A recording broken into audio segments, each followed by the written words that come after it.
வணக்கம் மக்களே, நீங்கள் எப்போயாவது கடலுக்கு நடுவில் கோயில் இருக்கிற மாதிரி பார்த்துருக்கீங்களா? இந்த கோயில் வந்து தேவிப்பட்டினங்கிற ஒரு பிளேஸில் இருக்குது. இந்த கோயிலுக்கு பேர் என்னென்னா நவபாசான கோவில்னு சொல்லுவாங்க. ஸோ இந்த கோயிலுக்கு போகிறவே வந்து ராமேஸ்வரம் போகிறவைக்கு இடையில இருக்கிறது.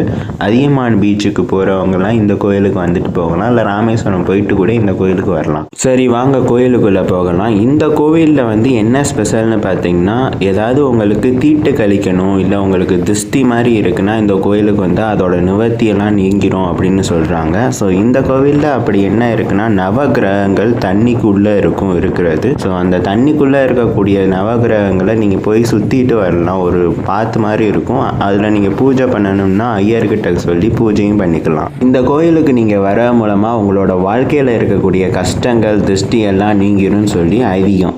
மீண்டும் அடுத்த வீடியோவில் சந்திக்கும் வரை உங்களிடமிருந்து விடைபெறுவது உங்கள் உதயசங்கர். நன்றி.